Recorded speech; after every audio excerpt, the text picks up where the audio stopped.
What is going on, Lakers Nation? Now, I know some of you guys are probably like, man, who is this? This is a new face. For some of you guys that do know me, what's going on, y'all? John, host of Clutch Talk, the podcast, and Lakers Corner, which is the YouTube channel where I talk all things Lakers, man. But our goat mentator, Gerald Glassford, the guy, the goat out here, man, at Lakers Fast Break. He asked me to come on here and a couple times per week do a couple of quick Lakers shows. So that's exactly what I'm gonna do here, man. Appreciate anybody that tunes in here, man. I'm just gonna be alive, maybe around like 20 to 30 minutes, maybe longer, depending on how you guys are in the chat, man. I just want to chop it up with you guys about everything that's going on around Lakers Nation. And as I mentioned in the beginning, y'all, if you don't know me, if I am a new face to you guys, my name is John, host of Clutch Talk, NBA talk show. Goes on YouTube, Apple Podcasts, Spotify, and I also got a Lakers Corner YouTube page where we talk all things Lakers. And usually I hop on here for post game shows. So that's how, for the people that do know me, that's where y'all know me. Y'all know me from. Daniel, yes, this is a must win game, brother. This is a must win game against the Clippers. Honestly, the next like 10 games are must win for us. I'm not going to lie, you guys. But anyway, what I wanted to do, he said, Darren said, Cam, can't you? Are you saying Cam or Vando? What are you trying to say, Darren? Every game is a must win. Tell me about it, Joe. Yeah, every game is a must win. Moving forward at this point. I mean, we know the tough 10 game stretch that we got coming up here. But anyway, you guys. So what I want to do on the show here, you guys, is honestly do a quick, mid season. I know it's a little bit past the mid season mark, but mid season check in and also give away. You mean Jim Pondexter? I want to also give away some awards, you guys. So at the end of the season, they give away MVPs, Defensive Player of the Years. We definitely aren't going to get a Coach of the Year, but all six man of the year, like players coming off the bench. So that's what I want to do. But I'm going to keep it strictly about Lakers and what we've seen so far. So let's go ahead and get into it, you guys. As of today is Tuesday, February 27th. We are sitting in the ninth seed, 31-28, which is very disappointing to me, you guys. I'm not going to lie. Very disappointing because in the offseason, I really did think that we had a chance, right? We had a chance. I mean, last season, we make the Western Conference Finals after that great playoff push. And if you look at our team on paper from last season to this season, we only got better, right? So to me, I'm feeling like, man, here we go. We only got better as a team, just made a Western Conference Finals run. Let's get it. Let's run it back. And it's especially disappointing the fact that we're sitting in the ninth seed right now, guys, because the biggest question mark of this team, which is Spencer Dinwiddie, I'm not Spencer Dinwiddie, which is Anthony Davis's health, hasn't been a question at all. The man's played in 55 of 59 games so far.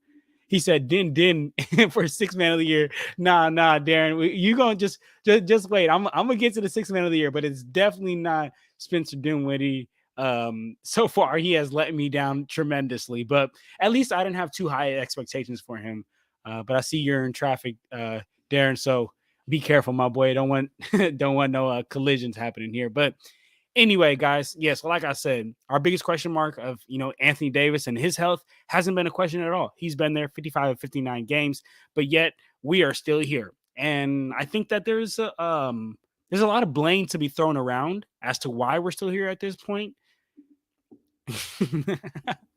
Man, tell me about it, Joe. Yeah, Spencer Dinwiddie. And what's crazy to me, and funny that we have Spencer Dinwiddie and Christian Wood on our team, because what's crazy to me is that like 3 to 4 years ago, I think maybe not even 4, maybe like 3 to 2 years ago, Spencer Dinwiddie and Christian Wood were both players that were supposed to be like instrumental pieces of the Dallas Mavericks, and now they're just absolute garbage. I wouldn't call them absolute garbage, but not what we need to get where we want to get to, man. What's going on, Junior? Happy to have you in the building, man. Happy to have everybody here in the chat. But anyway, like I was saying, though, you guys, there's a lot of blame to be thrown around as to why we're here at this point. Not gonna lie, guys. You can't put it on solely one person, but if you could put it on solely one person, I'm gonna tell you who I would. I'm gonna tell you who I would solely put it on. But first, let's run through all the possible options of who he could be. Right? It could be you could throw the blame on front office and their poor roster construction, or just poor decisions in general. Right? But when I say roster construction, I really mean the fact that when we won a championship, y'all, in 2020, we had the recipe figured out. We had it figured out. It's like, okay, cool. When you have Anthony Davis on this team, you need two to three. I'm probably most likely like two really good backup bigs who can just take bows and just go body for body with the other bigs in the league, like the Embiids, like the Jokic's, like the Cats, like the Rudy Gobert's, because Anthony Davis, as we know, yes, he's been great so far this season at being able to stay healthy. Like I mentioned, 55 of 59 games. But the issue is that Anthony Davis throughout his entire career has been injury prone. So we definitely need a backup big to be able to help AD. And in 2020, it worked tremendously, right? I know it wasn't just that. It was LeBron playing at an all-time high as well. But if you look at it after the next year, so 2021, the Lakers absolutely went totally away from what's worked. The Lakers has absolutely gone. We had the big man lineup, and they were like, okay, cool. We were a defensive minded team with a defensive minded coach in Frank Vogel. And then in 2021, all of a sudden they switched it up. They brought in Trevor Ariza, Carmelo. That's when they tried to make us an offensively built team, which it didn't work out because we had a defensive minded coach. And who do I blame for that? I blame front office for poor roster construction, poor decisions in general. So that could be a blame. Another blame could be some of our role players for not stepping up or just being able to stay healthy as of late. I mean, the Lakers are a top 5 team in the NBA who is most impacted by injuries. I mean, right now we have Christian Wood out. We have Cam Reddish. We have Vincent. We have Vanderbilt. Gabe Vincent, the man has only played like 5 games so far all season long. And these are all players, especially like Cam, Vanderbilt, Wood, players who had already proven their importance to this team and already had somewhat of a role on this team. Gabe Vincent, he was supposed to have somewhat of a role, but again, man's only played 5 games, so don't know what significance he's going to be able to help us out with here.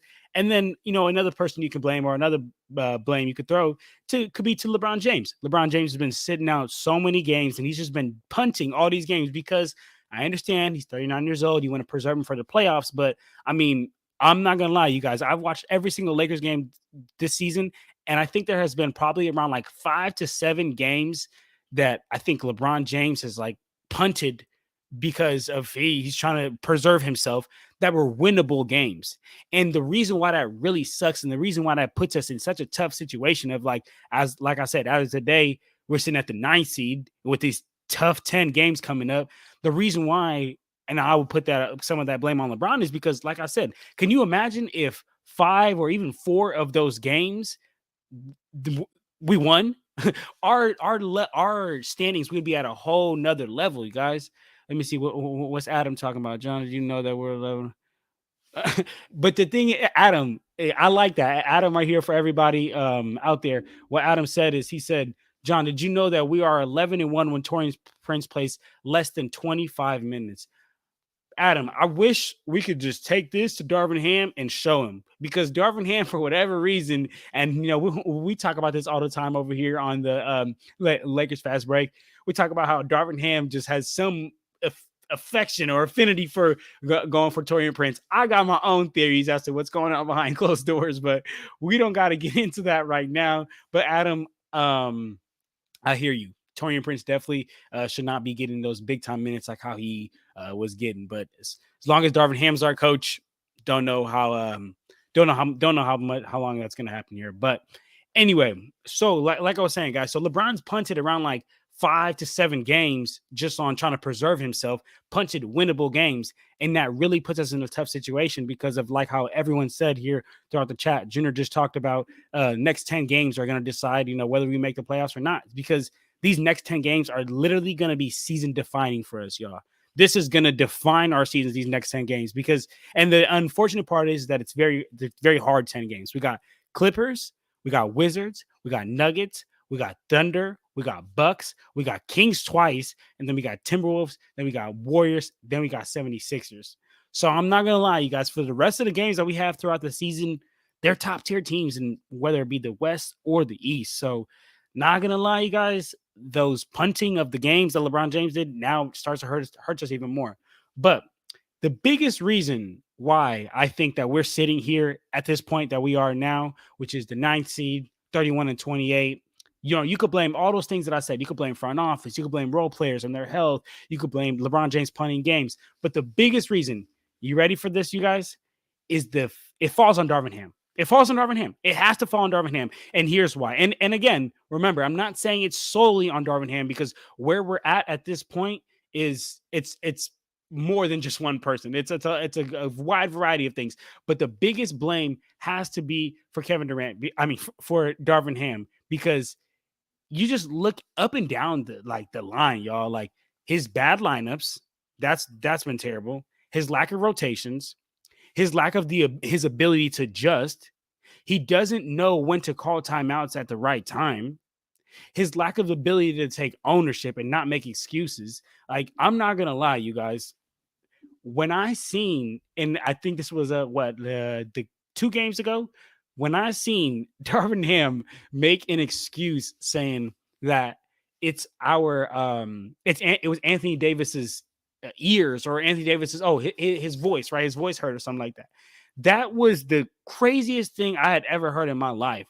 And I'm thinking, like, all right, another excuse by Darvin Ham. Next game, when we play the Suns, the last game that we just played the Suns. Yes, I understand we got too many. We had 8 free throw shot, and free throw disparity was wild, favoring the Suns or whatnot. But Darvin Ham comes out, and mind you, we got outplayed that game. We let him score 45 points in the first quarter, you guys. Let's get that through our mind. We let him score 45 points in the first quarter, and Darvin Ham is going to the media and saying, "Yeah, I'm not the one to give excuses, but the refs." Okay, well, if you're not the one to give excuses, then don't give an excuse, Darvin Ham. But the problem with him is that he says he's not the one to give an excuse, and then he'll turn right around and give an excuse. Let's see what some of the people here in the chat are saying. Is coaching legacy's excuse? I'm right there with you, Joe. You see, coach has to be willing to take some of the blame. Yeah, he has to be willing to take some of the blame and most of the blame, in my opinion, because, like I said, the bad lineups is what's got us here. His lack of rotations is what's got it here. I mean, look, Adam said it best. Adam said it best here in the chat. Adam said we're 11-1, y'all, when Taurean Prince plays less than 25 minutes. But of course, he's going to keep getting more than 25 minutes. And here's my biggest qualm with him. I'm not going to lie, you guys. Basketball is a game of runs, okay? Basketball is all about runs, okay? There's X's and O's and ins and outs, but when you feeling it, when you got a rhythm going as a player, as a team, and the crowd is in it, man, that could make the world of a difference in any game. And I have seen so many Lakers games so far this season that the other team is going on a run, and Darvin Ham is just sitting there like this, hands in his pocket, doing absolutely nothing. Not calling a timeout when other teams going on a run, and not even calling a timeout and making adjustments. So it's not even that he's just like calling a timeout. He's not calling a timeout, not making adjustments, not doing anything. Literally, guys, just sitting there like this, doing absolutely nothing. Let me see what the chat got going on. I got like 2 screens pulled up, you guys, so that's why I don't always see the chat coming up here. But let me see what's going on. Lakers in 5, my dog. Salute. Nice to see you, my dog. Nice to see you. Let me see what Junior said. Taurean Prince can be serviceable if he's used correct, but unfortunately he's not used correctly. Yeah, and he's not ever going to be used correctly, and as long as Darvin Ham is the coach of this team, that's unfortunate. And Gary, brother, I'm right there with you, bro. Darvin Ham is absolutely probably the worst coach in Lakers history. As everybody know, as the faithful Lakers Fast Break Nation people know around here, I definitely, I'm on a younger side. I'm 25. I was born in '99, so I ain't seen all the old coaches. But I would argue that Luke Walton was a very bad coach as well too. But what's going on in the chat right here? I don't want to mispronounce your name, brother. It's Ice Hour. I don't know if you're saying you got a question, but if you got a question, definitely drop that in the chat. What would Phil Jackson do? Phil Jackson will get on his real Zen master stuff and work something out here, man. I ain't gonna lie. He would bring the team together, light up some little incense or whatever. Let me see. Can you help me? Charlie said, can you help me get two questions to Lakers? Gerald knows. For I defender, brother, I ain't gonna lie. I don't know what you talking about. If you want to talk to Gerald the goat mentator, he is always here. Every post game show, so you can definitely ask him any questions. Then, you said we should buy out DeMar DeRozan end of the season. I mean, I'm gonna be honest, guys. DeMar DeRozan wouldn't move the needle. Like DeMar DeRozan wouldn't. Yes, we'd be getting better at that wing position, but DeMar DeRozan would not move the needle at all. I'll be honest, and that's another thing that I've said multiple times on on these post game shows is I don't think that there's unless we're gonna bring in a Giannis, bring in a Dame, not even Dame at this point. I mean, bring in a Giannis, bring in a Luka. I'm talking these generational talent players. There's nothing that's gonna move the needle because the biggest blame of all is who? Darvin Ham. And even if we bring in those players, who's still there? Darvin Ham, who's still gonna misuse all these players. So overall, guys, I'm not gonna lie. I think that a great way to describe us this season is just a definition of inconsistency. Just the definition of inconsistency. As a team, we have some games where we have great spurts. Everything's clicking. You see LeBron James, and he's operating, whether it be on ball and running those pick and rolls with Anthony Davis, getting easy lobs to Anthony Davis at the hoop, or hitting his shooters on the wing. I mean, D'Angelo Russell, he's stepping up as a catch and shoot shooter this season. Right now, shooting the highest 3-point percentage on our team, which I believe is at 41%. LeBron is right in the second at 40%. So when that's happening, LeBron James is clicking, Anthony Davis is dominating the glass. We are a defensive minded team where no points are being allowed in the paint. We're killing other teams in the paint by scoring points in the paint. There's times when we're like that and clicking on all cylinders, but there's also times, and we'll literally go from one game clicking on all cylinders and being dominant to the next game being absolutely inconsistent in booty cheeks. I'm talking about let's not even look no further than the Suns game. Okay, the Suns game. We gave up 45 points in the first quarter. Anthony Davis, okay, I'm gonna be honest, okay, and this is no disrespect to Nurkic, but there should not be a single day, a single game on this earth that Anthony Davis gets outplayed by Yusuf Nurkic. Because if that's the case, if Anthony Davis is getting outplayed by the Yusuf Nurkic's of this world, let's just go home right now, you guys. Let's just call it wraps right now because we are not going anywhere if Anthony Davis is gonna get if he's going to be getting worked by the Yusuf Nurkic's of the world. Yusuf Nurkic is a role player in this league. He should not be doing what he did to Anthony Davis in that game. And that's what I mean with the inconsistencies, you guys. You see, we go up and down, up and down, up and down. So that's why I would have to define our season as absolute inconsistency. But let me see what's going on here in the chat, man. Let's see. LeBron hates Phil Jackson. Joe, give us some insight on that, Joe. Would love to know why. Let me see. Junior said, "Is it better to keep Ham or fire Ham this late in the season?" Honestly, at first, when there was the whole fire Ham or not fire Ham Discord, I was big on not firing Darvin Ham only because I thought that there was still a way for us to figure it out, and I think that it's tough when you bring in a coach midway through the season and you're still trying to compete. Because at the end of the day, let's remember, we got a 39-year-old LeBron James playing at an all-time extreme level. We got a healthy Anthony Davis, which we haven't seen much in his career. So you want to compete, but you got to be also real with yourself, right? So when I was earlier in the season, when I thought that there was still a chance for us to be able to get it together, this is before All-Star break and all that, I was like, hey, you know what?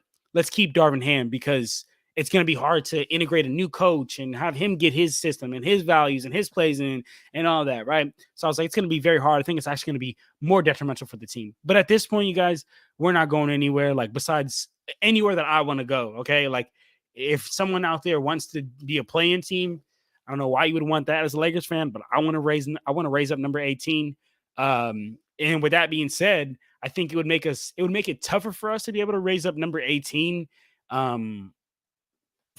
Bringing on another coach at this, and at this point, right? So But the thing is, we're not going to raise up number 18.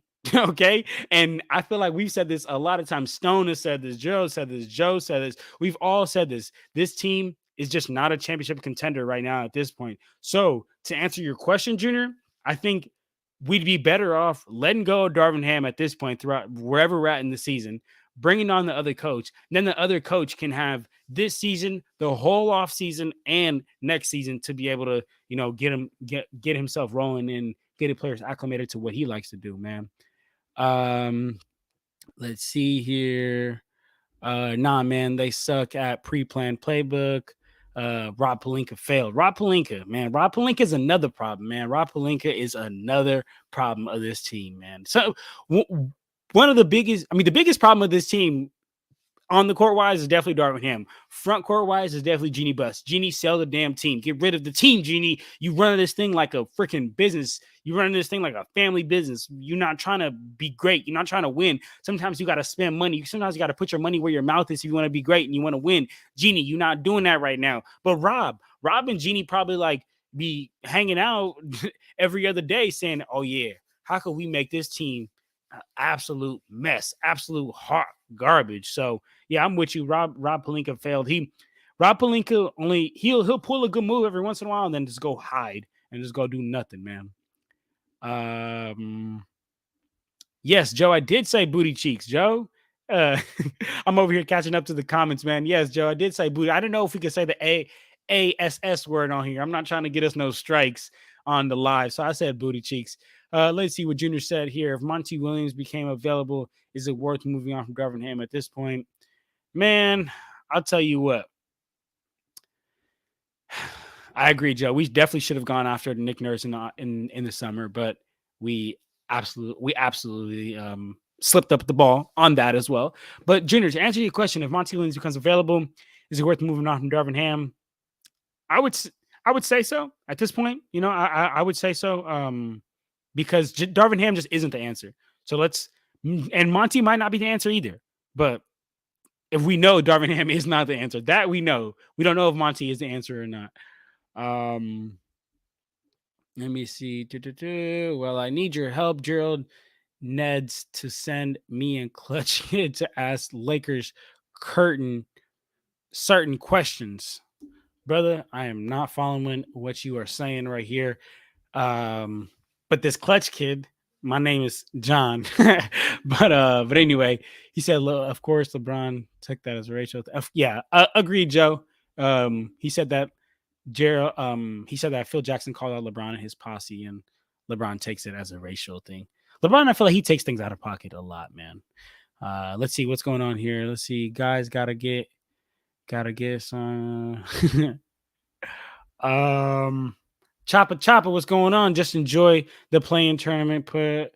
Just enjoy playing tournament. Let me see what he said right here. Just enjoy the playing tournament push and next year's retirement tour. No one wins the chip building around aging superstars on their way out.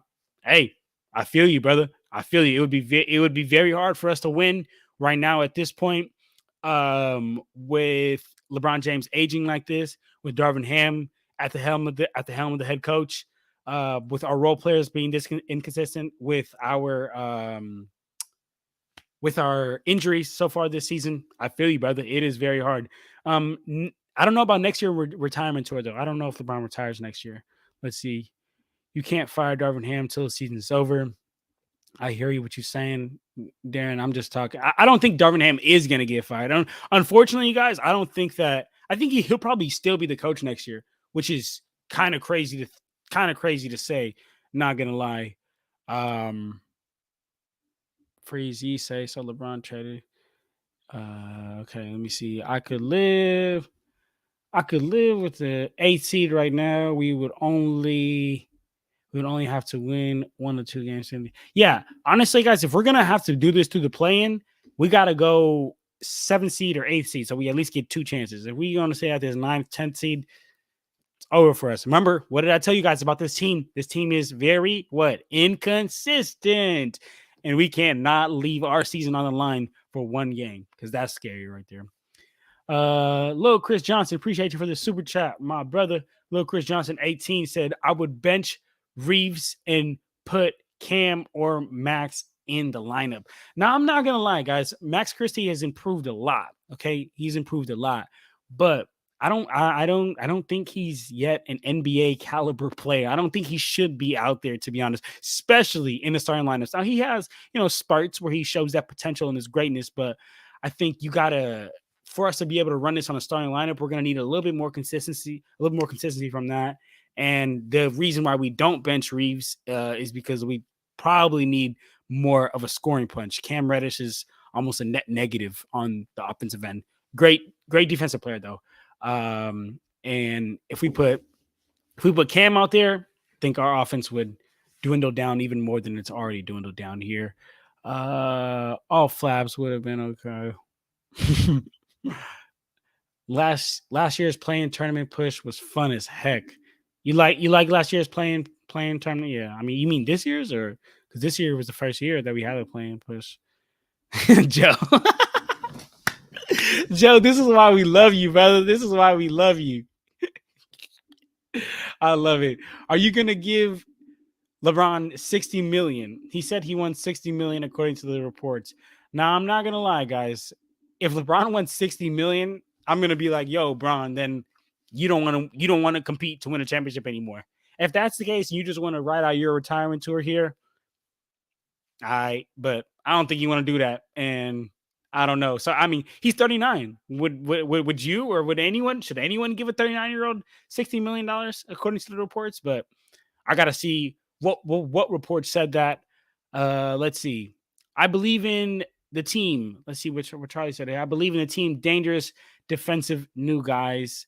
I don't know about that, brother. I don't believe in this team. And what do you mean you believe? Do you mean you believe to be a championship contender, or what do you mean? And then 60 million a year, we aren't getting exactly right. Bloodhound, that's what I'm saying. So if we give LeBron 60 million a year, we're not getting that third star that we so desperately cried and begged for. Remember early in the season, they were like, yo, come on, guys, let's bring in a third star, bring in a third star, bring in that third scorer. So yeah, I'm right there with you, Bloodhound. I think that if LeBron gets that, we ain't getting that third star. Absolutely not. He said that's the Lakers brand, though. Come to compete to win for chips and a grand retirement tour. He can't take the vet when the union would be fierce with him, man. NBA union, shout out to NBA union standing up for their players, man. Kurt, what's the deal, my brother? What's the deal? Kurt, what's goody? What's up, chat? Cam is practicing, so hopefully he will be back soon. We do need.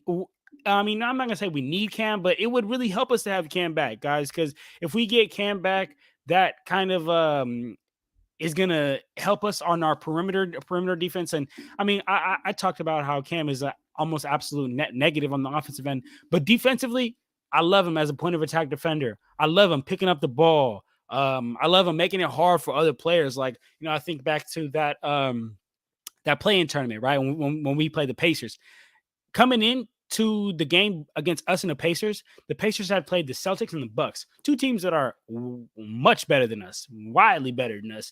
Probably on the defense. I don't know about the Bucks, but I don't know about this. I don't know about the Bucks, but the Celtics are definitely better than us defensively.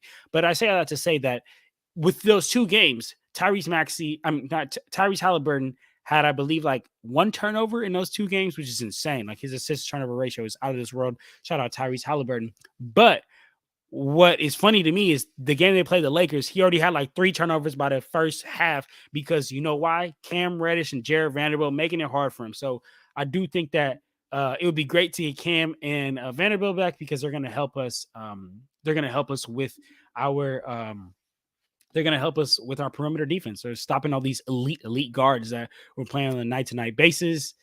But let's see what we got going on here. Sports Baby said you need another Trey or Mitchell to go is the way to go. Okay, so you mean Trey Young? I like Trey Young if LeBron moves off. Okay, and here's why: because Trey Young is a very ball dominant player, like extremely the ball has to run through him. And if he doesn't have the ball, he's almost like a net negative. Like he's not very good at moving off the ball. He's not very good on defense. He's a defensive liability. He's uh, just like he needs the ball in his hand. But when he has the ball in his hand, he can do great things. I'm not gonna lie. But if he has the ball that much in his hands, then that means where's LeBron? And I don't think that LeBron will be the greatest player to just put in the corner and say, "Hey, just catch and shoot from these Trae Young and Anthony Davis pick and rolls." But I would love Donovan Mitchell. Boy, would I love Donovan Mitchell. Jay, you damn right, my brother. This is a Lakers therapy session, and you know what? That's maybe I might start titling these as Lakers therapy sessions because this is bad. And I'm glad that we got all y'all in here right now. We got 20 people in here, man. Appreciate every single one of you guys being in here, man. We just here talking some Lakers, talking some real Lakers therapy session, man. So get whatever off you guys' chest that you guys want to get off your chest, man. Bloodhound said people forgetting that Westbrook experiments, we had 3 stars and traded away all the depth. I'm with you, but I wouldn't even at that. Was Russell Westbrook playing like a star last year though? I wouldn't even consider him playing like a star for that experiment, to be honest, guys. Let me see. We looked way honestly, bro. Jay, I hear you. He said we look way different in the in-season tournament. What happened? I don't want to believe the narrative that we got burnt out because that's crazy to me because Joe said it on the show many times. We only played an extra like 2 games, I think. So like we shouldn't get this burnt out to where we go from a good team to an insanely bad team because of 2 games. I don't think that should be the case. But I do think that like there was just more want. Like I'm not gonna lie, and look, guys, I'm gonna be 100 with you. Okay, I am a huge LeBron James supporter. Like LeBron James is my guy. Okay, but I think that he was so caught up in wanting to be this like the first in-season tournament winner, that I think he straight up play harder. Like I'm gonna be honest, guys, and it's sad to say because it's like Bron, bro, come on, bro, like you trying to be an in-season tournament champion versus being at your best form to be a Larry O'Brien champion. Like, what are you doing? So to me, it is very disappointing, not gonna lie. But to answer your question, Jay, I think the biggest thing as to why we just look so much different is I just think we had more of that dog in us. We wanted it more. We were also not as injured, right? So I mentioned Cam, I mentioned Vanderbilt. Those are all players that were there during the in-season tournament. So it's probably another reason for that. Let me see what Chopper said. Chopper said our best player is 39 years old on one good leg, an undersized small ball center, and glorified Nick Young can back me up, folks. Yeah, brother, it's not looking good for us. Not looking good for us. Gabe will be back mid-March. That'd be dope. That'd be great. And I hope that Gabe is actually the Gabe that we saw in Miami, because I'm not gonna lie, guys, on my Lakers Corner page, which if you guys haven't checked it out, please go check out my Lakers Corner page. It is on YouTube. I drop all type of Lakers content, talk all Lakers thing, and then I also have a Clutch Talk, which is an NBA talk show where I talk all things about the Lakers. But what's funny to me is I said this both on Clutch Talk and I said this on Lakers Corner. I really hope that we don't get played by Gabe Vincent the same way we got played by Kendrick Nunn. Because and here's what I mean by saying this, guys. We as a team, we paid Kendrick Nunn after that great run he had with the Heat. What did he do? He came to the Lakers and genuinely looked like he forgot how to play basketball. He looked like he was a totally different player when he came to the Lakers versus the Heat. Gabe Vincent, he's doing his thing last season. I understand it's been injuries, but in those 5 games that he has played, okay, I believe it's about 5 games, bro, I think only hit like 1 3 or 2 threes. He's supposed to be one of those, a guard to set up our offense to be able to be another three-point threat. I'm not saying we brought him in strictly to be a 3-point shooter, but we did bring him in hopes that he would be a 3-point threat like how he was last year. I believe he shot like 36 or 37% from the 3-point line last year. But man, wasn't none of that at all. So I really hope that we don't get played by the whole heat culture thing, because heat culture is real. If you didn't believe it, I'm here to tell you that it's a real thing. If you just go to the Miami Heat, buy into the culture, buy into what they're doing, don't be afraid to run 100 million suicides if that's what Pat Riley and Eric Spoelstra are telling you to do. Listen, listen to Eric Spoelstra. That's the best coach in the NBA right now. Listen to him. Be bought in. They could, because they play so much of a team ball aspect, they could make you look like a good player. And I think that's what happened with Kendrick Nunn, and we got fooled. And I hope that's not what happened. That's what happens with Gabe Vincent, and we get fooled, man. Lakers are easily the most night and day team in the NBA. They have no identity. FY sports debates, brother. You said it best, bro. This is what I was saying earlier when I said that the definition of our team is inconsistency. Like if you could give our team one word, it'd be inconsistent. I mean, like how you said, most 9-day team. We have no identity at all. One night we're trying to outscore teams. The next day we're trying to just play some great defense. One night we're pounding the paint and trying to score 50 points in the paint and making teams pay for it. And next night we're throwing up 35 to 43s a game. So, yeah, I am right there with you, my brother. Great point. That defines our seasons. Inconsistency. LeBron is going to sign 3 more years. Yay. You funny, Jay. Kurt, keep that grind. Keep that grind, John. Glad to see you putting in work. Appreciate you, Kurt. I'm always gonna be here, man. I'm gonna keep putting in the work for Lakers Fast Break. I'm gonna keep putting in work for my Lakers Corner page for Lakers Clutch Talk. I said Lakers Clutch for Clutch Talk, man. Check me out, man. Always putting in some work, man. I just love the game of basketball, guys. I ain't gonna lie. I love the game of basketball. I'm definitely a favorite in the Lakers, and I love seeing Lakers stuff and Lakers news and whatnot, which is why I got the Lakers page. But in general, you guys, I just love the game of basketball. It's a beautiful game. Shout out James Naismith. Appreciate you, buddy. And he said, who would you hire if you fired Darvin Ham?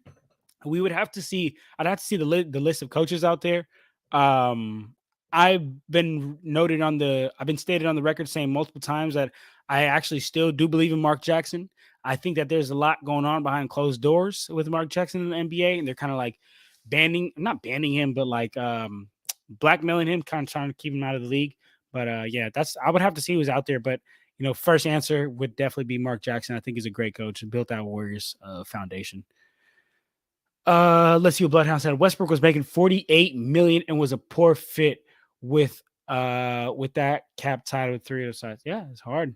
I'm right there with you. Lakers showed us.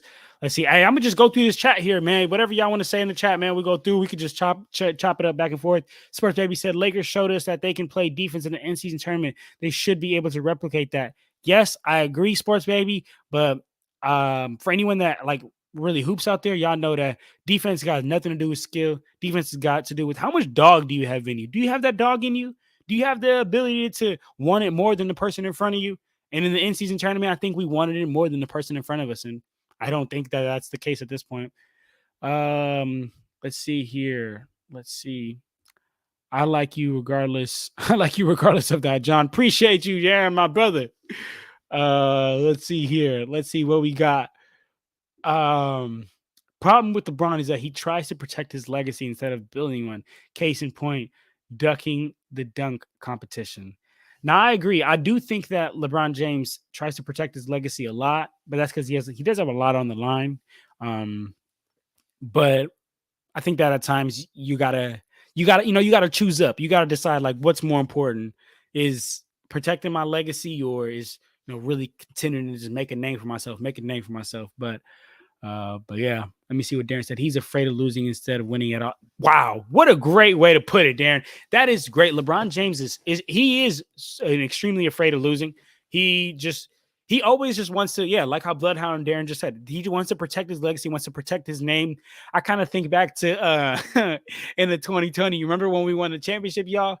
And LeBron James is on the mic talking about like Rob won his respect, Genie won his respect, and I want my damn respect too. And he did like the little side eye or whatever. Like that was so funny, you guys. That was LeBron just trying to be like, oh, I'm that guy or whatnot. But LeBron is the most he's the most like subliminal type person. He'll just throw subliminals all day, which is so annoying, which is like be a man and speak it up, speak it, say it with your chest, LeBron. Come on, man.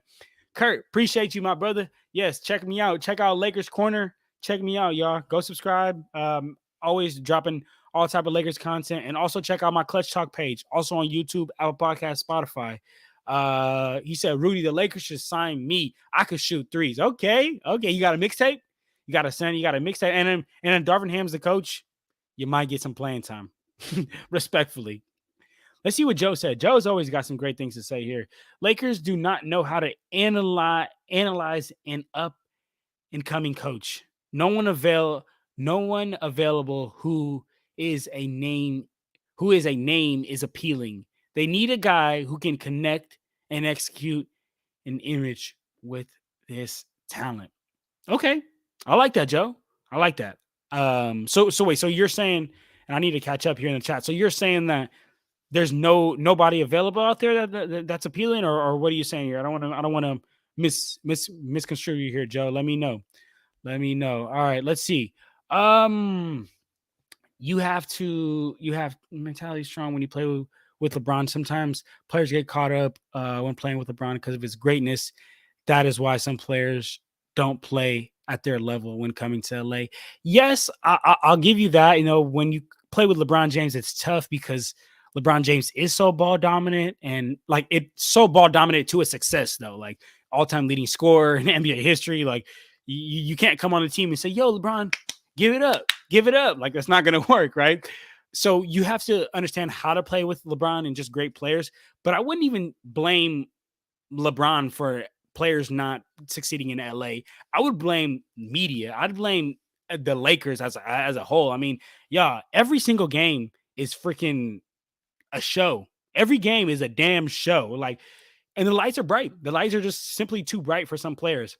I talk to Junior a lot, sometimes just like off camera or whatnot. And a great point that we always bring up is like Lou Williams.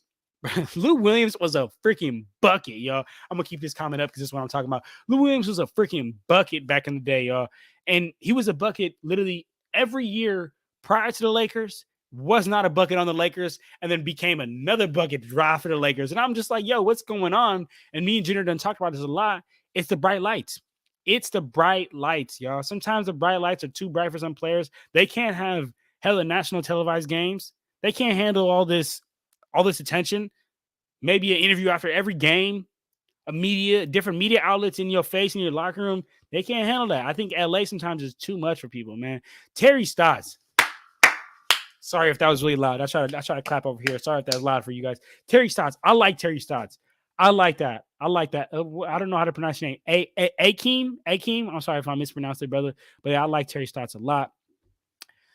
I don't understand why Darvin Ham is so set on this 5-out offense when it's clearly not working for us. No motion in our offense, no passing, giving up rebounds. If it's broke, fix it. Oh, I love that, brother. If it's broke, fix it. I love that, Kurt.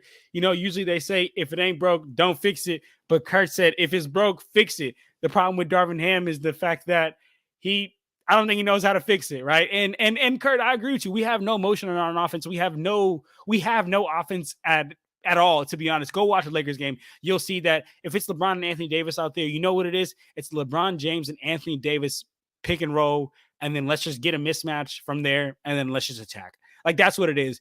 And I feel like teams resort to that because that's just, a typical basketball play, classic, as old as you can remember, typical pick and roll with the best two players. And the crazy thing is, and I mean, the good thing is about Anthony Davis and LeBron James pick and roll is that 99% of the time they're going to get a mismatch because whoever's guarding LeBron is most likely not going to be able to be big enough to stay with Anthony Davis down low. And whoever's guarding Anthony Davis is not going to be able to keep up with LeBron James on the outside. And LeBron James is going to be able to go by him, get to the hoop. But I absolutely agree. We have no motion on offense and just no real plays. And who does that fall on again? The one and only Darvin Warm Hands Ham, baby. He's a stubborn coach. You can't fix that. I'm right there with you. Who he's under? Coach Bud. Who also is a stubborn coach who damn near almost got fired because he kept running that job coverage and the Bucks kept losing. Let's see what Bloodhouse said here. LeBron telling the press to leave his son alone when LeBron James Jr. got left off Mark Starks' peak LeBron James. That's crazy because I actually seen this take this morning about that, right? Talking about the fact that LeBron James is damn near ruining his son right now because I mean he's already LeBron James's son. So wherever he goes, boom, he's already got like the crazy spotlight. And what's side story on that? I went to the because I live in the Bay Area. For y'all that don't know, I'm in the Bay Area, and I went to the Cal Berkeley and USC game over here in Berkeley, which is in the Bay Area, and I got to watch Bronny play live. And I'll give you guys my honest feedback on him. I think that he's a good player, and he always makes the right play, right? And he's not to the point where he's like LeBron James or or Lucas or these talents that are like so transcending that you don't got to make the right play because it's like, yo, I'm so damn good that I don't got to make the right pass. Like I'm gonna just get it done, and we're gonna still get the same result, which is a bucket, which is still 2 more on the board or 3 more on the board. LeBron James Jr., Bronny James Jr., however he wants me to call him, he's not like that. Okay, he's not like that. He's the type of guy. I'm gonna get the ball, triple threat. I'm gonna look up. Is he open? Is he open? Is the pick and roll here? Is the pass here? Like he's always gonna make the right play. He's not just gonna take over because of exactly what Darren said. He's not good enough to take over. And this isn't a knock on him. This isn't a knock on him. I mean, bro had like a damn near I mean, respectfully, damn near like died during the offseason. I don't even mean like to disrespect him or his family, but like, bro, damn near like died during the offseason. It's hard to bounce back. So I mean, I feel him right now. I think he's only averaging like 5 points per game. Hey, Ron.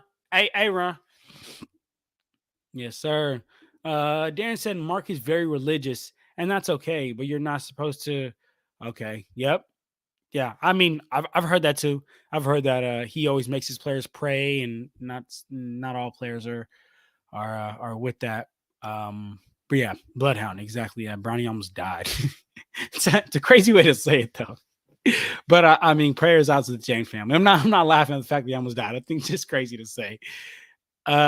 Next thing you're going to say is D'Lo's your guy. D'Lo is my guy. D'Lo's my guy. And as a matter of fact, we've been having so much fun here in the chat, y'all. I haven't even been able to get to my awards. I still got some awards that I want to run through. And he might get one of them. So I will get to that soon, Darren. D'Lo absolutely is my guy. And I'll give you some reasons as to why he's my guy right now after I get to this last comment that we have right here right now. And that's Joe saying most coaches are stubborn. Yes, I agree, Joe. Most coaches are stubborn because when you're so great and at such a high level, like you got to stick to what got you there. But I do think that there has to be a line somewhere, and I don't think that Coach Bud knows where that line is, and I know Darvin Ham doesn't know where that line is, and that's the unfortunate part. And then Bloodhound said Mark Jackson will never coach again. He was pulling some crazy stuff while he was with the Warriors. Yeah, and he got that Warriors dynasty to the brink. And then Steve Kerr said, I got it from here on forth, brother, and took it on. But yeah, y'all, I mean, keep the comments coming, man. Appreciate all 18 of y'all being in here. I'm having a grand time of my life. So appreciate you guys. I just love talking like I said, I love basketball and I love Lakers even on top of that, y'all. So keep the comments going. I'll answer to what I can. And but for now, let me go ahead and get into some of these awards, y'all. I want to do a quick, mid-season or a little bit past mid-season awards.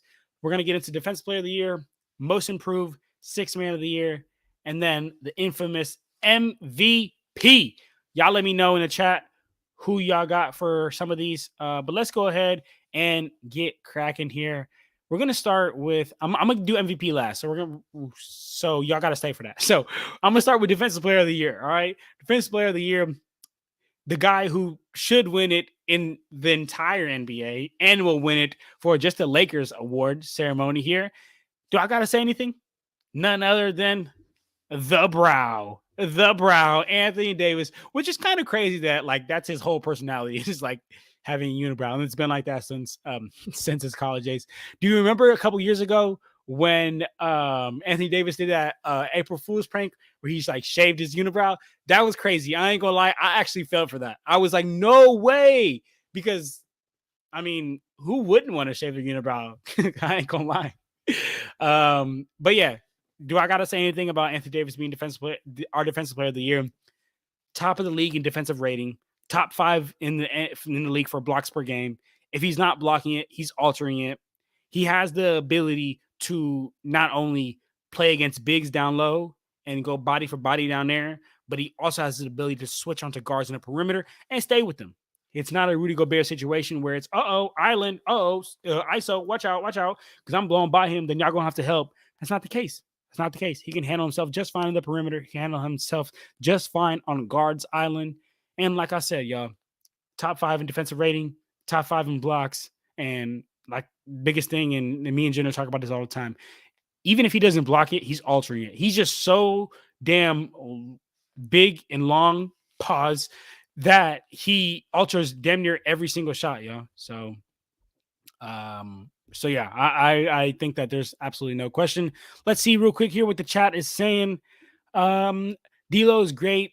I can't believe they hate on him, brother.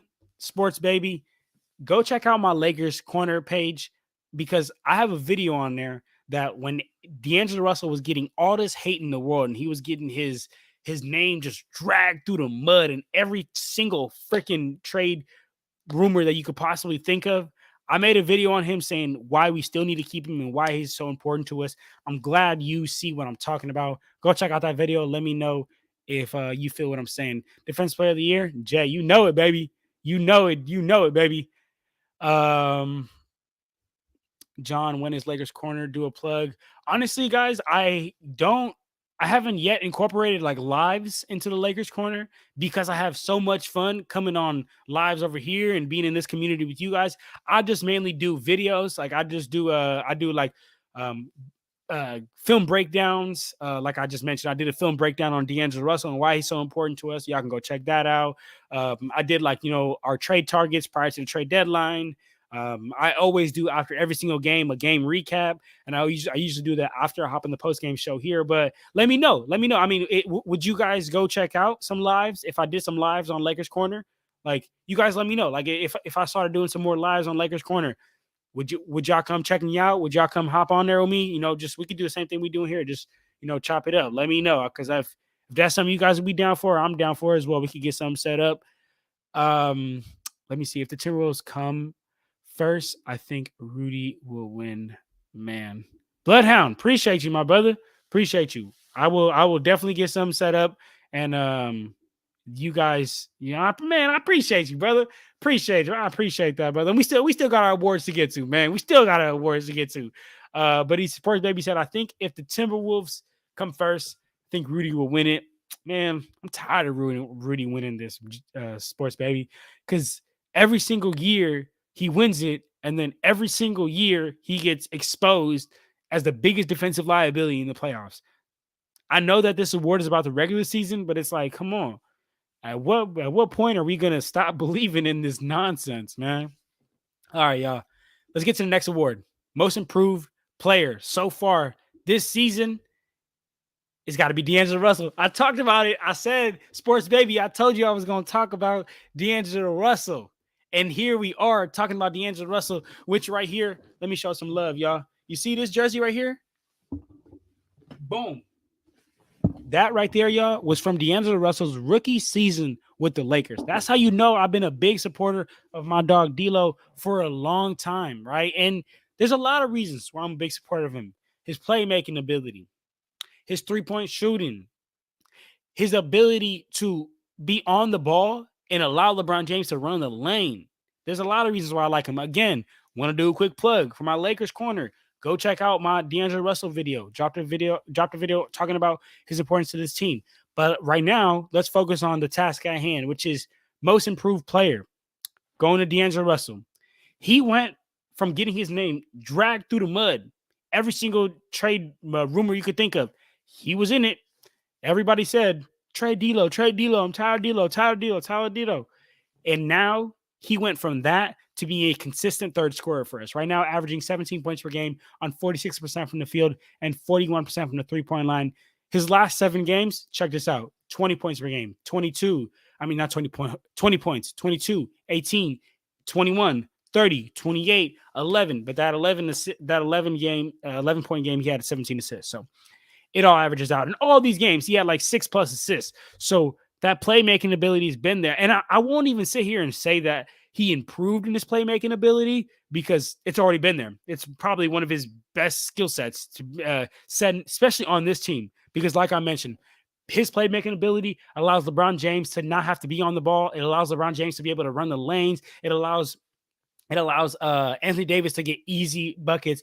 And that's the thing. That's the most important thing about this team. I'm not going to lie, y'all, is that Anthony Davis, he's not much of a dog. Like, I'm going to be honest. Like, I don't know if he got that dog in him. Like, the dog comes out of him at some point, but he's not the type of player to where he's coming on the court saying, oh, yeah, I'm gonna just put it on you and ain't nothing you could do about it. But as a basketball player, ain't nothing more that get you going. Ain't nothing more that bring that dog out of you than seeing the ball go through the hoop. And D'Angelo Russell, sometimes he runs that pick and roll with Anthony Davis, and he puts the ball where only Anthony Davis can get it. And honestly, guys, it's impressive. Anthony Davis gets easy buckets, gets him going, gets a dog out of him. So, and then last point I want to touch on for most improved is only other player I could have maybe gone with is Cam Reddish, because he went from coming onto this team to being an end of the bench guy. I mean, there's no, and maybe you guys, some of you guys out there are just like very, very smart and analytically broken down the game and all that. And I feel like I'm pretty smart as far as that. And I've been watching Cam Reddish prior to this season, and I never thought when he came onto this team that we were gonna he's gonna eventually be a starter. I thought he was gonna be an end of the bench type guy, but he's went from being an end of the bench type coming into being an end of the bench type guy to, and he's worked his way up to a starter. So it could have been Cam, but I'm gonna go D'Lo because bro went from getting his name dragged through the mud to being that third scorer for us. So all right, y'all, let's see what is popping off here in the chat. Sports Baby said D'Lo that guy. If you don't want him, give him up to my Pacers. Sports Baby, you are a Pacers fan? Thought you was over here rocking with us on the Lakers Nation side, but I feel you though. Pacers are a very fun team to watch. I'm gonna be real. I'm a Lakers through and through, okay? But there's some couple of teams in the league that I really like to watch when the Lakers don't play, and that's the Pacers, the Magic, and Oklahoma City Thunder. So I feel you, my dog. The Pacers are very fun. They play with that. They just play like some kids out there. They just immediately get the ball outlet, going down court. They don't really run plays either. They just be getting it up and down the court. But all right, let's see. You think Darvin Ham is worse than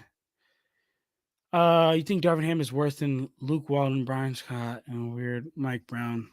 Honestly, yeah, Akeem said it best. It's a toss-up, you guys. Like, these are all really bad coaches, but if I had to pick, I'm gonna go with Darvin Ham being the worst of these, and I feel like this is more, subjective to where I'm at in life, because for Byron Scott, for Luke Walton, like, yeah, I was watching the game and I was looking at the numbers, but I don't think I was necessarily I had an understanding of the game that I do at this point, and analytically wise, I didn't understand the game that I do at this point. So I'm gonna go ahead and say that Darvin Ham is the worst of these coaches, but Luke Walton was pretty freaking bad too. Let's be honest here. Sports Baby said maybe AD needs a new team. Playing for the team for 6 years sometimes can turn off that fire in you. I mean, brother, if Anthony Davis goes, then I don't know what we gonna do, because at this point, I was hoping that the LeBron James retirement tour can, kind of start to happen, and then we can, push him out until he can ride off into the sunset. And then Anthony Davis, who's like, well, I think he's not even 30, right? Or he's like 29, right? I believe so. He's like 29 or just 30, which is technically like his technical prime of his career. I'm hoping that LeBron James can look. So this LeBron right here, he riding off to the sunset. Here's Anthony Davis. Pulling in. Here we go. AD to start the show now. AD the middle. You know what I'm saying? And then we could bring in maybe a Trae Young or Donovan Mitchell or somebody to pair with Anthony Davis. So I would love to see that. So, but if we lost Anthony Davis, that'd be bad, man. That'd be really, really bad. Hey, Akeem, I'm convinced Darvin Ham is an agent. Oh man, that is so funny, y'all. I'm with that, bro. I am so with that. That is hilarious. Darvin Ham is a secret agent hired by Michael Jordan to make sure LeBron won't get any more rings. That is one of the best comments I've seen. I like that. Let me see. Darvin Ham is revealing his NBA theory. Darvin Ham is making sure LeBron James don't win because LeBron James did him in back in the day when they used to play. Um, I have to admit, if LeBron James goes to another team, I would root for you, Adam. So you're saying you'd root for the other team if LeBron James went to the other team? Because I'm not gonna lie, I'm a pretty big LeBron guy. I don't know. I would still follow LeBron because that's my guy, but I'd still be rocking here with Lakers Nation. I'm staying Lakers Nation faithful through and through before Bron and even after Bron. But all right, man, say it ain't so. Hey, Keem, you hella funny. But all right, let me get to my next one, y'all. My next award, Sixth Man of the Year. All right, Sixth Man of the Year. I ain't gonna lie, I might catch some straight for this. I might catch some hate for this. What's going on? Good morning, my brother. Good morning. Good morning. Good morning. How you doing? How you doing? Where you tuning in from? You think there's any truth? Do you think there's any truth to KG's comments about LeBron James? Okay. What I'm maybe I'm missing out what KG said. Can you fill me in here? What did KG say about Bron? There we go, my brother watching from Kenya, Africa. Appreciate you tuning in, dog. I'm over here in California in the Bay Area, so I appreciate you tuning in, my dog. We here talking some Lakers talk. Sports Baby said the new juice. The new juice. What you mean, like juice the movie, or what you mean the new juice, or juice the other juice? I don't know what juice you talking about, my brother. Let me know. But anyway, like I was saying, let me get to this six man, and then I will continue here with the chat. Six man of the year. I might cast some hate for this, might cast some straight for this, but I'm gonna say Rui, and here's why. Okay, and I'm not gonna lie. I know some people in the chat might be like, "Yo, but Rui needs to be starting." Yes, there are some situations where he does need to be starting because at the end of the day, y'all, this is all situational. It's all based on matchups that night. But I love the scoring punch that Rui brings us when he comes off the bench.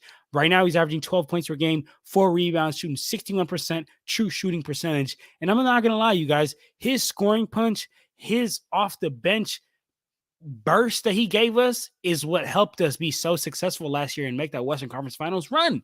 So that's why I like Rui off the bench because he brings a whole different level of ability when he comes off the bench that teams got to account for. So appreciate that.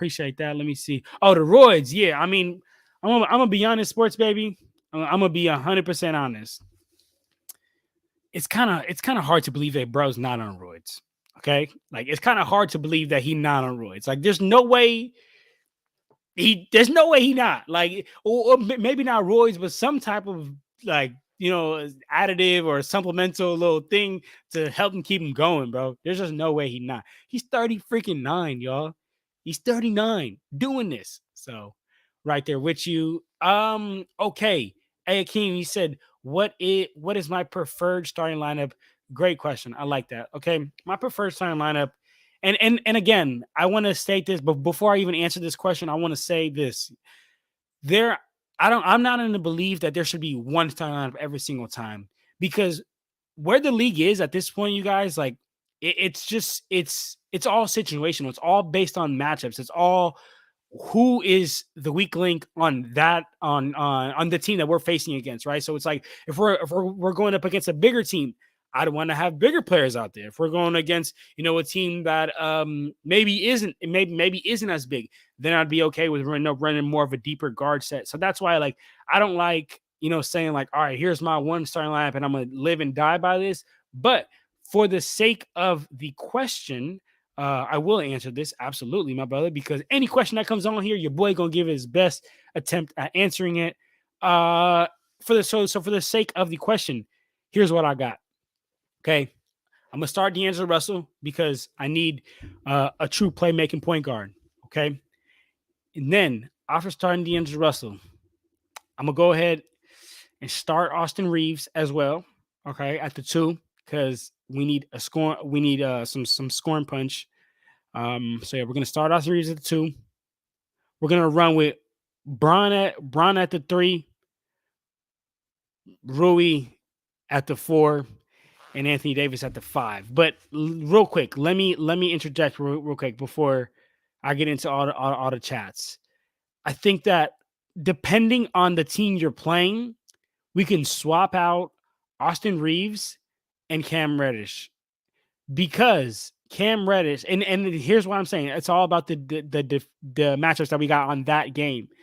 Cam Reddish is a really good point of attack perimeter defender, so he can keep up with some of these elite guards we're playing with. D'Lo and Austin Reeves, two defensive liabilities right there. So if we're going up against a nice heavy backcourt, it's going to be hard to stop him with D'Lo and Austin Reeves. But if you were to keep D'Lo in there and then bring in Cam, now that makes it a little bit better. So to answer your question, I'm going D'Lo, AR, LeBron, Ruby, Anthony Davis, but we gotta insert Cam Reddish in there or Vanderbilt in there based on the team that we are playing that day. So let me see what some of the chats are saying about here. Let me know, Akeem, what's your preferred starting lineup? Do you have one? Let me know. Let me see. LeBron taking 5-hour energy, but 10 doses. That's hella funny. LeBron, no, AD, LeBron, Vando. Wait, I lost that comment. He said AD, LeBron, Vando, D'Lo, AR. my thing about Vando, though, guys, I'm not gonna lie, is the fact that like he's just such a negative on the offensive end. Like just like beyond, like worse than Cam Reddish on the offensive end, which is a stretch, which is a really wild stretch. So that's my thing. Is I just don't know if I could keep Vando out there. But again, all situational. It might work out. LeBron, AD, D'Lo, Reeves.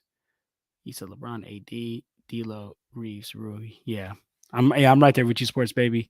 I could go with Rui or Cam at small forward. I like that. Yeah, Cam would be a small forward. I'm not gonna lie. I like him at that like 2 position because then he can guard the other teams like 1 or 2. Pacers have an extremely bright future. Oh my gosh. And you know what's crazy to me, you guys? In the summer, I can't believe that they got Obi Toppin for 2 second-round picks.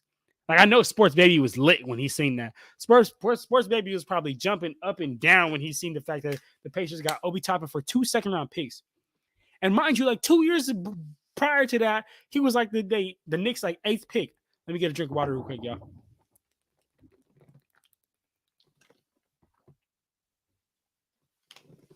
He said, except when D'Lo, AR, and LeBron, you need defense, not offense necessarily.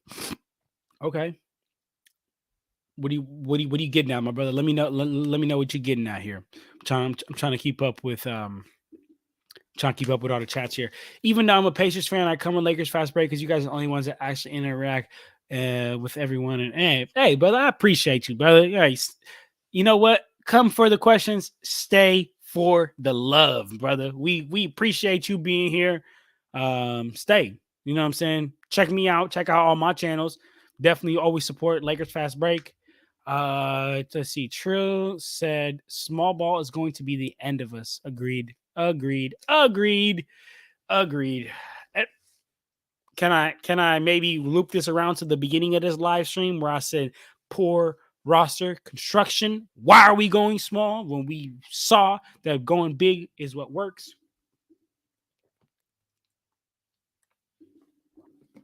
Yo, Bloodhound, if they got PG back, they're championship contenders. But I don't think PG goes back. He's probably loving his Clipper situation he got going on right now. Okay. Keem said, I respect it. The most ideal lineup to me is what won us the chip in 2020. So LeBron in 2020, I don't think D'Lo was on the team in 2020. So LeBron, D'Lo, Vando, AD, Hayes. Damn, see, my problem with Hayes out there, dog, and I like Hayes, but I like him as a backup big.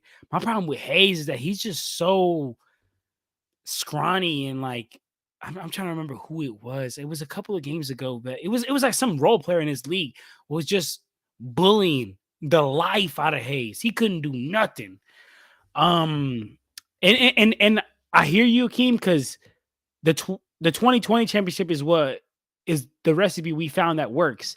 But we got away from that. Like we had JaVale and Dwight. Like Dwight was so good as a backup big, y'all, which is crazy to me because it's like we letting this dude rot in Taiwan or wherever he at. And even DeMarcus Cousins. Like I'll take DeMarcus Cousins. I'll take Dwight Howard. I'll take JaVale. Like these bigs who can just take hits with the other bigs and just be there, switch everything, be a Air Force in the paint. Be like, okay, you want to get past our perimeter defenders? Maybe we don't got the best perimeter defenders. Okay, go ahead, come up in here, beating that up, boy.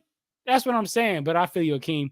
Let me see. He said, bro, that was crazy. I can't believe that. Yeah, I can't believe that. He said, you're from Australia. Okay. What do they call Australia? Like the down under, right? They call Australia down under.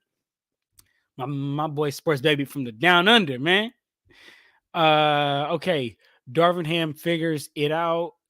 Cut Prince minutes to 10, and whoa, Adam. I would love that. I would love it if Darvin Ham figured that out and cut Prince's minutes down to 10. But even if he did that, I still don't know if we could win the West, man. Bro, the West is so packed, you guys. Like for real, yo. Like if we talking about a 7-game series, I'm not gonna lie. Like I know this is gonna sound crazy, but this is all because of matchups and all because this is the way that playoffs works, and playoff is a different brand of basketball than regular season. But I'd feel pretty comfortable against the Timberwolves. I wouldn't feel as comfortable against the Oklahoma City Thunder. I don't feel comfortable at all against the Nuggets. I don't feel comfortable at all against the Clippers. I wouldn't feel as comfortable against the Suns. I don't feel comfortable at all against the Dallas Mavericks, especially after the new addition. I wouldn't feel very comfortable with the Kings. I wouldn't feel too comfortable with the Pelicans. So y'all see what I'm getting at here. It's gonna be very hard for us to win the West, y'all. Very, very hard for us to win the West. All right, Adam, Reigning Diamonds Unicorn. And man, huh?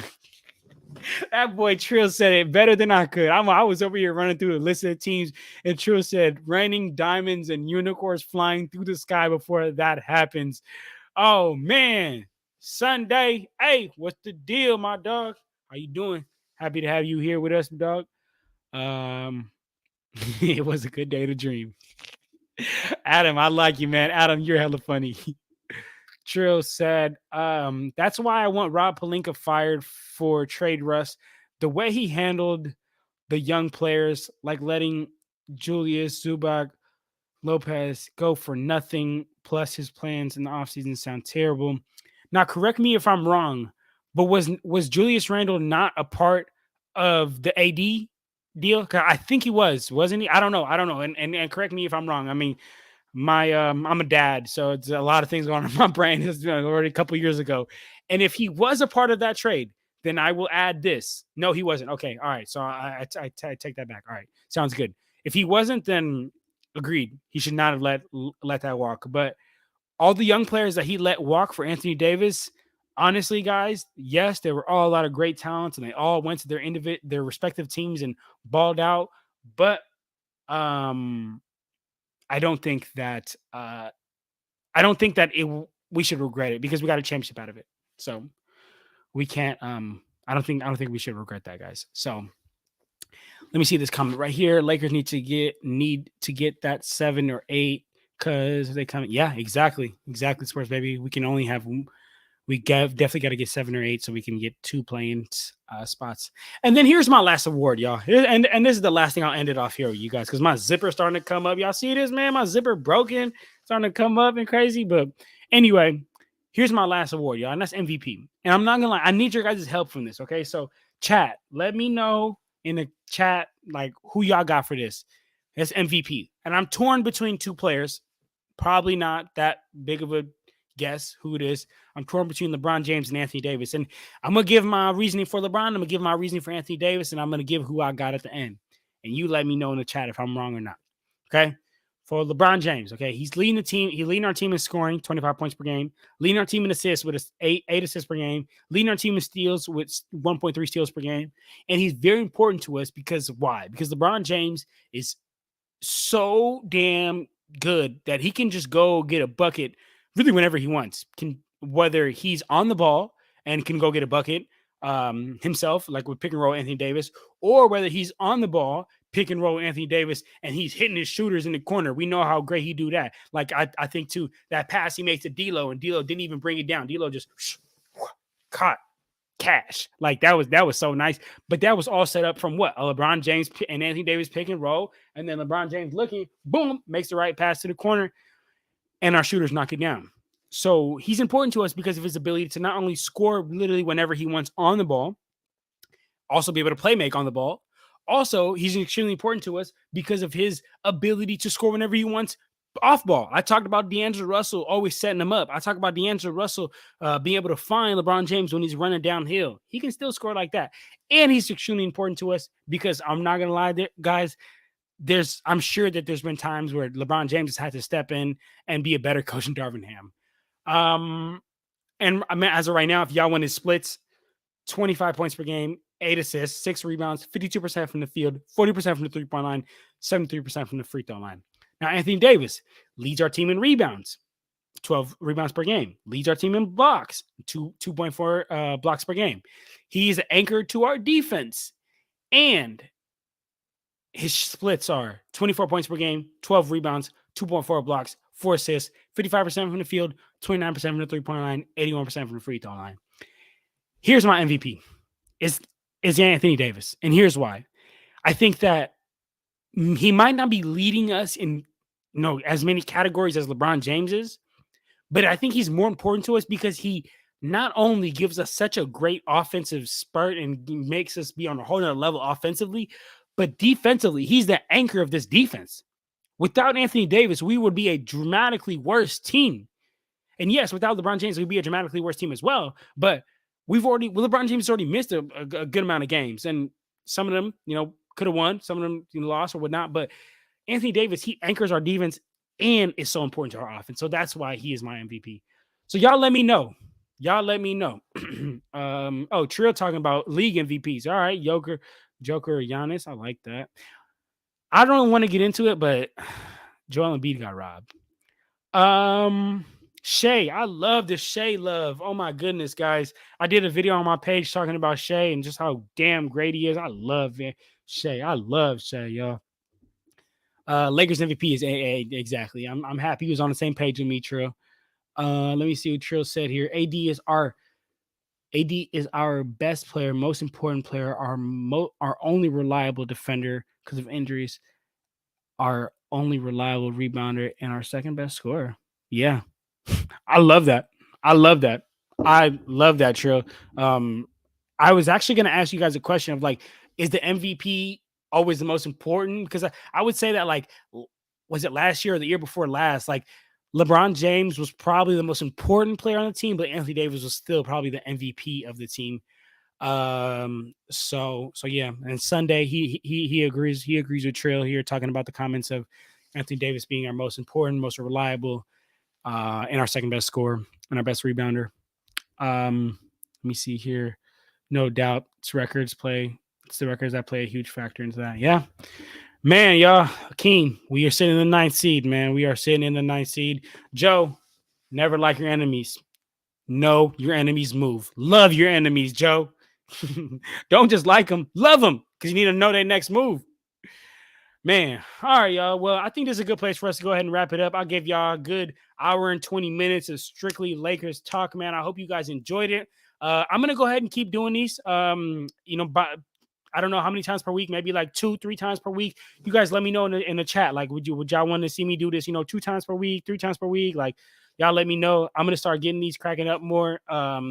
I'll start getting some lives cracking up on Lakers Corner on my page and also Clutch Talk. If you guys want to check that out, please do support.